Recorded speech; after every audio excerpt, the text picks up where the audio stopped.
2025년 안에 시가총액 기준 이더리움을 추월할 수 있는 포텐셜이 있다라고 봐요. 더 길게 시기열을 놓고 본다면 2030년 혹은 지금으로부터 10년 기준으로 보게 되면 비트코인과 거의 견줄 정도의 시가총액이 나올 수 있을 정도의 큰 상승을 보여줄 것이라고 봐요.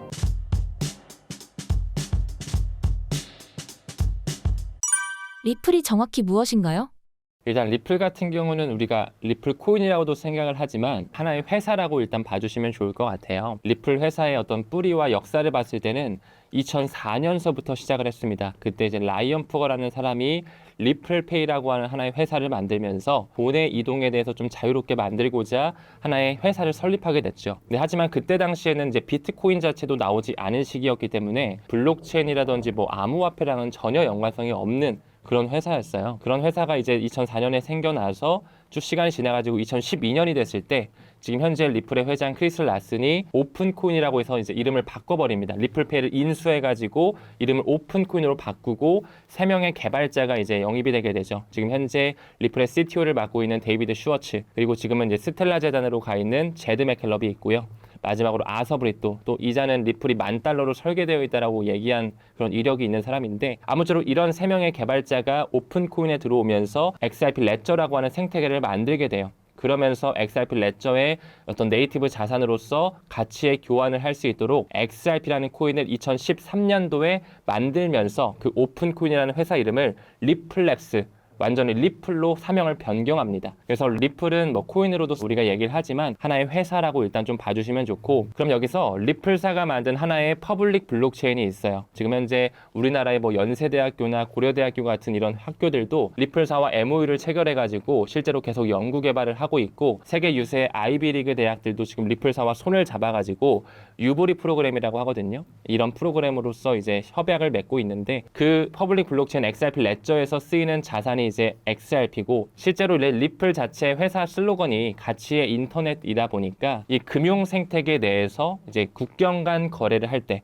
크로스보더 페이먼트를 할 때 조금 더 효율적이고 빠른 그런 결제 시스템을 만들기 위해서 XRP 레저 기반의 하나의 솔루션을 내요. 그게 바로 리플 네트워크, 리플넷 이렇게 표현을 하거든요. 한마디로 리플넷 또는 XRP 레저, 뿌리가 뭐 XRP 레저로 연결되어 있기 때문에 여기서 어떤 트랜잭션이 일어나거나 돈의 이동이 일어날 때 XRP가 브릿지 자산으로 활용되게 됩니다. 실제로 한 건의 트랜잭션 거래가 돈의 이동이 일어날 때 3초에서 5초 정도 시간이 걸리게 되고 약간 소각량이 발생을 하거든요. 완전히 파괴돼 버리는. 파괴는 왜 일어나냐면 스팸이라든지 서비스 공격에 대한 과부하를 막기 위해서, 네트워크의 안정화를 하기 위해서 원장에 기록되는 용도로 0.00001개 XRP가 하나의 트랜잭션당 소각이 돼요. 이런 메커니즘을 취하고 있어요. 그렇기 때문에 아무쪼록 리플이라는 것은 회사고, 그 회사에서 만든 하나의 생태계가 리플 레저, XRP 레저라는 생태계, 그리고 금융 솔루션을 하기 위해서 하나의 만든 생태계, 솔루션 자체가 리플 네트워크다. 이렇게 좀 봐주시면 좋을 것 같아요. 그래서 이제 리플의 어떤 개념과 역사는 이 정도 말씀드리고, 앞으로 이제 미래 금융 시스템에 있어서 지금 많은 스위프트를 필두로 한 국제 기구들이 이제 블록체인을 탑재할 준비를 하고 있거든요. 근데 그들이 이제 슬슬 하나의 국제 표준을 넣을 준비를 하고 있어요. 국제 표준화 기구 이름이 ISO라는 하나의 이제 기구가 있고, 금융 코드가 이제 20022라는 코드를 써요. 그 전에는 15022, 15022를 쓰다가 2000년대 초반부터 슬슬 제정을 하면서 블록체인을 탑재하려고 했고, 그들이 이제 슬슬 굉장히 빠른 효율적인 국경 간 결제를 하기 위해 ISO 2002로 이제 마이그레이션 과정에 있거든요. 근데 그 안에는 단 하나의 블록체인이 들어가 있어요. 그게 바로 제가 방금 언급드린 리플사에서 만든 리플넷입니다. 그래서 앞으로 이제 국경 간 결제가 일어날 때 전 세계 은행권들이 리플, XRP를 활용해서 브릿지 자산으로 이제 소각이 되면서 스테이블 코인뿐만 아니라 CBDC가 옮겨지는 시대가 올 것이다. 저는 이렇게 좀 바라보고 있습니다. 리플과 비트코인의 차이점은 무엇인가요?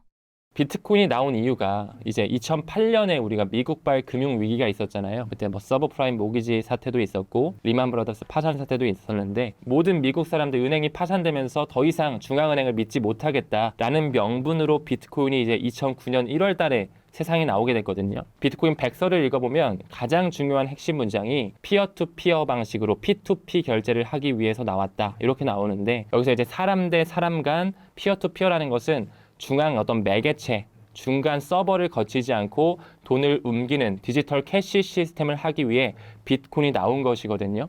근데 실제로 비트코인의 실상을 보면 온라인 금으로서 가치 저장 수단으로 이미 자리매김은 됐지만 이미 비트코인으로도 가치를 이동할 수는 있습니다. 하지만 너무 비싸고 느리고 굉장히 비효율적이라는 것이죠. 일단 수치적으로 한번 우리가 차등을 보게 됐을 때 비트코인 같은 경우는 TPS라고 하거든요. 우리가 이제 트랜잭션 퍼 세컨드 1초에 몇 개의 돈을 옮길 수가 있느냐 이거에 대한 수치값이 한 6건에서 7건 정도 옮길 수가 있어요. 근데 리플 같은 경우는 작년 9월에 이제 리브랜딩이 되면서 원래 1,500개 정도 1초에 옮길 수 있는데 3,400개 TPS를 보유하고 있습니다. 그러니까 비트코인보다 월등히 빠른 트랜잭션을 보유하고 있을 뿐만 아니라 비용 효율적이라는 것, 그리고 또 채굴이 되지 않는 시스템이기 때문에 에너지 친화적이라는 것 또한 좀 장점으로 뽑을 수 있을 것 같아요. 그래서 비트코인을 보완해서 레이어 2라고 해가지고 라이트닝 네트워크도 사실상 하나의 후보지로 쓸 수는 있는데 현재 라이트닝 네트워크를 봤을 때는 국경 간 결제를 이제 포용하기에는 굉장히 좀 보안상 취약하다라는 그런 문제점이 있고 소액 결제 정도를 좀 커버할 수 있는 그런 기능만 갖추고 있다. 이렇게 좀 개발자들의 얘기가 많고 실제로도 이런 섹터가 굉장히 큰 스위프트망을 대체하기에는 명확한 한계점이 있다라고 보고 있습니다. 제가 아까 언급드렸던 지금 국제 기구들이 준비하고 있는 하나의 코드가 있다 그랬잖아요. ISO 2002라는 이 코드 자체가 사실 어떤 국가에 딱 국한되어 있는 게 아니라 스위프트망에 들어간다는 것 자체가 전 세계를 아우른다는 것이거든요. 스위프트라고 하는 것은 이미 많은 분들께서 잘 알고 계시겠지만 우리나라의 모든 은행이 다 스위프트 코드가 있잖아요. 전 세계 200여 국가, 11,500개 금융기관들이 모두 다 포용되면서 3,000여 개의 금융기관이 지분을 나눠 가지고 있는 하나의 비영리 재단이거든요. 그러니까 전 세계의 금융 파이프라인이라고 봐주시면 되는데 지금 그 안에 ISO 2002가 들어가는 것이고 그 안에 가장 중요한 등록 관리 그룹, Registration Management 그룹이 있어요. 등록 관리 그룹에 단 하나의 블록체인이 있다. 그것이 바로 리플 네트워크거든요. 그렇기 때문에 저는 그 부분에 굉장히 좀 포커스를 맞추고 있고 그 등록 관리 그룹 안에는 당연히 뭐 국제 결제 은행이라든지 예탁 기관이라든지 카드에 굉장히 유명한 그런 기득권사들이죠. 비자와 마스터카드라든지 이런 어떤 국제 기구들이 다 들어가 있습니다. 하지만 거기에 왜 리플렛 하나만 들어가 있을까? 이것은 이제 ISO 200 공식 홈페이지라든지 우리 한국은행의 지급결제 시스템의 그런 공식 홈페이지에도 명시가 되어 있거든요. 그리고 지금 현재 한국은행이 국제결제은행과 함께 손을 잡으면서 해내가고 있는 프로젝트 만다라 역시 논문을 보게 되면 똑같은 기준을 탑재하기 위해 준비하고 있고 현재 파일럿 테스트를 진행 중에 있습니다. 그렇기 때문에 이제 스위프트에서 온전하게 그 기준을 받아들이는 시기, 완전히 공존의 시기가 올해 중에 4분기에 있어요. 11월 22일을 기준으로 해서 이제 스위프트에서 완전히 아까 제가 언급드린 리플렛이 들어가 있는 그 ISO 2002를 이제는 완전히 받아들이면서 금융의 망 자체가 이제 180도 바뀌는 거죠. 지금은 스위프트 1.0 체제로서 단방향 메시징 표준 시스템 너무 느리고 비쌉니다. 우리가 뭐 미국으로 돈을 보낸다 했을 때 실제로는 뭐 3, 40분이면은 어플로서 뭐 우리나라에서 뱅크 오브 아메리카로 갈 수는 있지만 실제로 우리가 좀 파고들게 되면 장부놀이를 하는 거거든요. 은행들이 지급결제 시스템 구조라고 해서 그들이 매 주기마다 혹은 분기마다 이제 그렇게 청산 결제 방식을 취하고 있는 것이지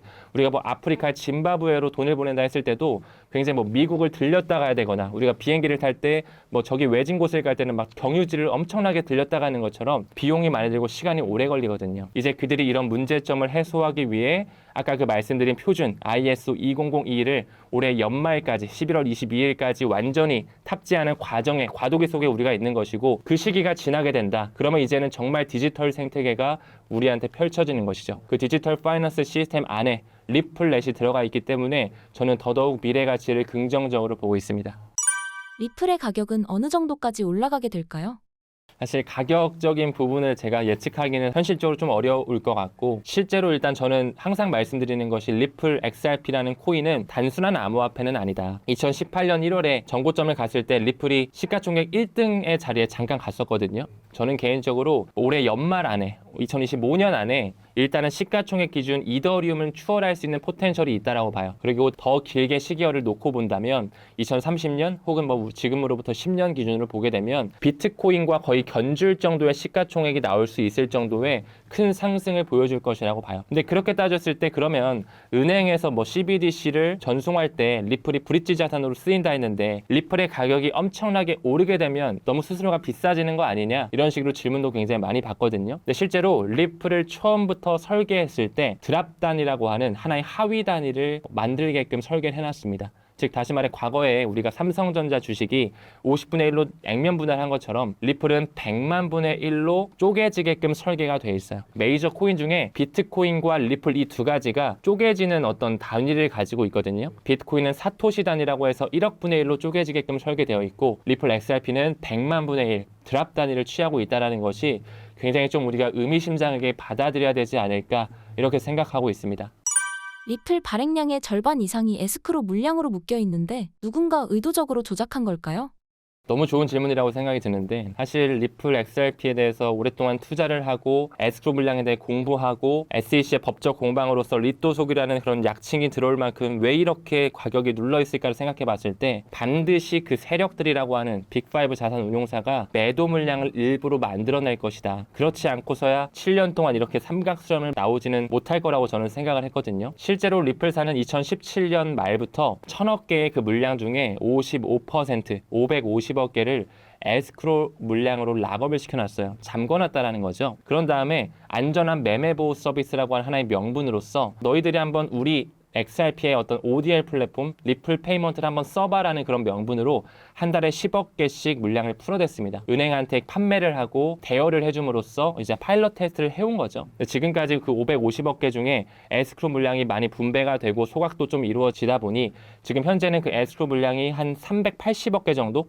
390억 개 정도 남아 있어요. 이것은 리플의 공식 홈페이지에 분기 보고서에 다 나와 있는 내용이고, 또한 리플사 또한 약 40억 개 정도의 XRP를 보유하고 있습니다. 그렇기 때문에 전체 물량을 봤을 때 약 40에서 45%가 리플사가 지금 좀 보유하고 있다, 에스크로 물량으로 가지고 있다라고 좀 네거티브하게 볼 수도 있겠지만, 저는 앞으로의 그 스위프트의 시장을 대체하기에는 리플 1000억 개 수량 자체가 너무나 부족한 수량이기 때문에 우리가 조금 더 미래 비전을 보면서 시간을 들여야 되지 않을까, 이렇게 오히려 좀 보고 있어요. 그렇기 때문에 PD님 말씀 주신 것처럼 지금까지 가격이 워낙 눌려왔던 것은 에스크로 물량으로 하는 그런 판매 또는 대여 과정에서 그들이 뭔가 알 수 없는 지갑으로 이체를 하면서 분명히 가격 조작을 위해 어느 정도의 매도 물량을 좀 만들어 왔을 것이다. 하지만 이제는 법적 공방도 이제 거의 다 끝나가고 금융에 대한 생태계 자체가 바뀌어가는 정말 그 딱 원년으로 왔기 때문에 리플 XRP의 가격을 더 이상 누르기보다는 저는 오히려 같이 반영이 되는 그런 시점이 올 것이라고 보고 있어요.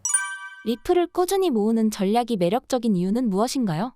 우리가 암호화폐에 투자할 때 너무나 중요하게 생각해야 되는 거는 무엇보다 안정성이거든요. 내 코인을 잘 보관을 해야 되고, 내가 만약에 단타를 친다라고 하면 이 영역 자체가 전문가의 영역이기 때문에 하루에 6시간, 8시간 이상 차트를 보지 않으신 분들이라고 하면 저는 단타는 권유드리지 않습니다. 항상 좀 멀리하자, 지양해야 된다라고 말씀을 드리고 있는데, 무엇보다도 그 세력, 마켓 메이커라고 하는 사람들이 시장의 차트를 그릴 수가 있어요. 그리고 무엇보다 실시간으로 롱 비율, 숏 비율, 올라갈 것에 배팅하는 사람, 떨어질 것에 배팅하는 사람에 대한 비율을 실시간으로 그 세력들이 보면서 차트를 그리고 시장의 변동성을 만들 수가 있기 때문에 웬만하면 이 선물 단타 거래는 좀 멀리 하셨으면 좋겠다를 먼저 말씀드리고 싶고, 비트코인도 마찬가지고 XRP도 마찬가지고, 물론 비트코인이 조금 더 변동성이 적겠지만 아직까지는 암호화폐 시장 자체의 캐파가 워낙 작아요. 3조 달러가 채 안 돼요. 애플 하나의 시가총액보다 작기 때문에 변동성이 극심하다. 그렇기 때문에 오히려 꾸준하게 좀 적립식으로 모아가는 걸 권장드립니다. 실제로 코빗 리서치 센터라든지 서울대학교의 연구 논문을 보게 되면 변동성이 큰 시장일수록 달러 코스트 에버리징이라고 하는 분할 매수 접근 방법이 수익률 측면에서 매우 높다라는 결과치가 나오고 있거든요. 그래서 한 번에 큰 목돈을 한 번에 들어가는 것보다는 꾸준하게 우리 접근 넣듯이 한 달에 50만 원씩 비트코인을 산다거나 일주일에 10만 원씩 XRP를 산다거나, 이런 식으로 특히나 XRP는 조금 더 가격보다는 수량, 가치에 집중하면서 모아가시는 걸 권장드리고 싶어요. 그래서 저 또한 지금 코인 모으기를 통해서 꾸준하게 하루에 10개씩, 20개씩 XRP 모아가고 있거든요. 그래서 여러분들도 웬만하면 코인 투자하실 때 글로벌 메이저 코인에 좀 집중하시고 선물보다는 현물 거래 하시되 분할 매수로 접근하는 걸 추천드리고 싶습니다. 사실 저도 뭐 한 달에 한 번씩 사보기도 하고 2달에 한 번씩 사보기도 하고 주기를 여러 번 바꿔서 사봤는데 사실 우리가 개인 투자자이기 때문에 바닥이 어딘지는 알 수가 없거든요. 또 마찬가지로 매도할 때도 마찬가지겠지만 고점이 어딘지를 사실 알면은 신이잖아요. 신의 영역인 거잖아요. 항상 우리가 뭐 무릎에 사서 어깨에 팔자라는 얘기가 있듯이 고점과 저점을 완전히 알 수가 없기 때문에 저는 이 주기는 짧으면 짧을수록 좋다. 뭐 한 달에 한 번 사는 것보다 2주에 한 번 사는 게 좋고 일주일에 한 번 사는 게 좋고 저는 지금 하루에 한 번 그냥 오전 10시마다 사거든요. 그러니까 그렇게 꾸준히 조금씩 쪼개서 사다 보면 평단가가 자연스럽게 낮아지면서 펌핑했을 때 좋은 수익률이 나올 수가 있어요. 그렇기 때문에 주기적인 측면은 짧으면 짧을수록 좋다라는 거 염두해 주셨으면 좋을 것 같습니다. 리플 꾸준히 모으기의 종료 시점은 언제쯤일까요? 일단은 저는 XRP를 투자 접근하실 때는 본인의 목표 수량을 한번 상기해 보셨으면 좋겠어요. 내가 올해까지 10,000개를 모으겠다. 혹은 3,000개, 5,000개를 모으겠다. 이런 식으로 본인만의 수량을 딱 정하셔가지고 그 정한 수량의 한 70% 정도는 이번 사이클 안에 내가 팔아야지. 이번 사이클이라고 하면 4번째 반감기 사이클을 얘기하는 거고 저는 이것을 내년 1분기 정도라고 생각을 하고 있어요. 그래서 올해 70%는 내가 모은 수량 어느 정도는 한 70%는 팔아야겠다. 그럼 나머지 30%는 다음 사이클까지 다다음 사이클까지 쭉 들고 가는 거예요. 제가 우리 구독자님들한테 비트코인과 XRP 두 가지 코인 같은 경우는 그냥 자손에게 물려준다는 생각으로 쭉 가져가자라고 말씀드렸거든요. 제가 비트코인 2,000만 원 할 때도 비트코인 꼭 한 개 정도, 정수 단위로 한 개 정도는 꼭 모아가자 말씀드렸는데 벌써 1억 2천, 3천만 원이 넘었잖아요. 지금 뭐 한 개 모아가라고 하면 사실상 조금은 부담될 수 있는 돈이다 보니까 0.5개 안 되면 0.1개라도 저는 비트코인 10년, 20년 그냥 들고 가셨으면 좋겠어요. 마찬가지로 한 5,000개 정도? 한 10,000개 정도는 그냥 10년, 20년 들고 가는 물량을 따로 좀 빼놨으면 좋겠어요. 그래서 이런 수량 장기적인 물량과 중장기로 가져가는 사이클 투자와 장기 투자를 병행하고 있거든요. 그래서 이런 부분은 당연히 이제 본인 투자의 성향에 맞게 가져가시면 돼서 본인의 선택의 영역이겠지만 암호화폐 투자를 할 때는 반드시 이 사이클을 좀 바라보면서 중장기적으로 투자하는 게 조금 더 건강한 투자 그리고 좋은 수익률을 만들 수 있지 않을까 생각이 듭니다. 장기적 관점의 투자자들이 주목해야 할 뉴스가 있을까요? 사실 개인 투자자 입장에서 암호화폐 투자에 있어서 가장 중요한 건 멘탈 관리죠. 멘탈 관리가 너무나 중요합니다. 지금 최근까지 뭐 트럼프의 관세 전쟁으로서 매크로 이슈 흔들리고 모건 스탠리에서 경기 침체 확률을 50에서 70%를 늘린다. 불안하잖아요. 불안하면 팔고 싶고 왜냐면 뭔가 팔아야 될 것 같고 시즌 종료가 와서 더 떨어질 것 같은데 지금 팔았다가 조금 더 낮은 가격에 줄까? 일단은 좀 팔아 놓을까? 이렇게 생각이 들 수밖에 없는 게 인간입니다. 근데 이럴 때마다 어떻게 버티고 이 시기를 잘 지나가고 장기적으로 가져갈 수 있느냐 하면 사실상 정답은 정말 클리셰 속에 있거든요. 정말 재미없는 속에 정답이 있다라는 말처럼 공부를 그만큼 많이 해주셔야 돼요. 공부를 해서 내공을 많이 쌓아야 되고 그 내공이 결국에는 확신으로 변하거든요. 암호화폐 시대가 정말 오겠구나. 정말 지금 전통 금융권에서도 스테이블 코인, 이 블록체인, 이 CBDC를 받아들이기 위해 준비하고 있구나. 우리나라의 한국은행도 지금 CBDC 한강 파일럿 프로젝트를 하고 있고 유럽의 중앙은행 ECB 총재 크리스틴 라가르드도 지금 도매용 CBDC를 올해 안에 구축할 준비를 하고 있고 러시아에서도 지금 국가 지원의 거래소를 설립하려고 합법화시키려고 암호화폐 결제를 하려고 준비하고 있고 미국에서도 지금 여러 가지 움직임들이 보여지고 있구나. 이런 것들을 꾸준히 공부하면서 일단은 이 암호화폐 생태계가 확정된 미래로 나아가는 넥스트 스텝이 되겠구나를 알고서 비트코인, 이더리움, XRP와 같은 이런 메이저 코인들이 왜 생겨났고 어떤 비전을 가진 재단들이며 어떤 유틸리티를 가지고 있고 리플사가 지금 확장하고 있는 파트너십이 어떻게 연결이 되고 왜 유블이라고 하는 프로그램을 통해서 우리나라의 고려대학교, 연세대학교와 손을 잡고 있고 왜 리플이라는 회사가 매년 세계경제포럼에 나가가지고 연사진으로 리플의 CEO 브래드 갈링하우스뿐만 아니라 팻 탤런이라든지 밀텐버그라고 하는 수석 책임자들이 왜 포진되어 있고 이런 것들에 대해서 공부를 좀 하면서 XRP는 내가 정말 중장기적으로 좀 가져가야 되겠구나. 지금 물론 관세 전쟁으로 많이 힘들고 3,000원대 밑에 있기 때문에 모아가도 될지 좀 고민이 되지만 조금 더 내가 미래를 생각하면서 이 사이클 투자와 중장기적인 물량을 가져가야 되겠구나. DCA가 조금 더 변동성이 큰 시장에서 좋다고 하니까 공부를 잘하는 사람이 사실 성실한 사람이잖아요. 우리가 꾸준하게 하루에 한 번씩 성실하게 공부하듯이 수량을 모아간다라고 하면 그만큼 좋은 수익률, 결과치가 나올 거거든요. 투자와 공부가 똑같다고 생각을 해요. 그래서 사실 굉장히 지루합니다. 성공 투자하기 굉장히 지루하고 시간을 들이는데 멘탈적인 관리도 너무나 필요하기 때문에 이런 것들이 뭐 누군가 와서 뭐 투자하세요 뭐 알려주는 신의 존재가 사실 있는 게 아니잖아요. 그렇기 때문에 우리가 그만큼만의 진정성 있게 공부를 하시고 투자에 대한 어떤 내공을 쌓기 위해 본인이 시간을 들이면서 꾸준히 영상도 보고 책도 보고 하셔야지 성공 투자할 수 있지 않을까 생각합니다. 리플 외에 주목하고 있는 다른 코인도 있으신가요?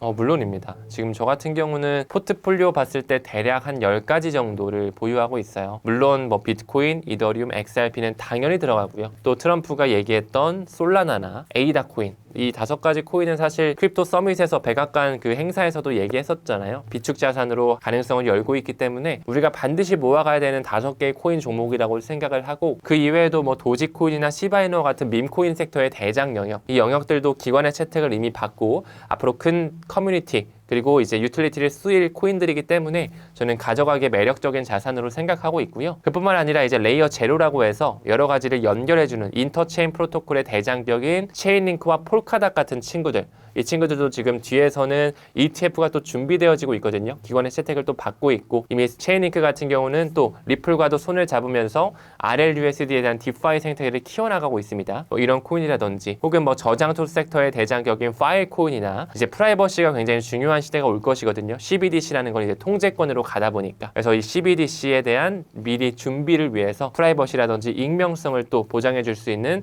뭐 지캐시나 라이트코인이나 호라이즌 같은 그런 코인들 천천히 분산화하면서 이 시장에 대해서 투자를 하고 있어요. XRP 하나만 투자하는 게 아니라 비트코인, 이더리움, XRP, 또 스마트 컨트랙의 대장격, 레이어 제로의 대장격, 프라이버시의 대장격, 스마트 컨트랙의 대장격, 이런 식으로 각각의 분야마다 그걸 대표하는 코인들을 모아가는 게 좋다. 그래서 이렇게 좀 말씀드릴 수 있을 것 같습니다.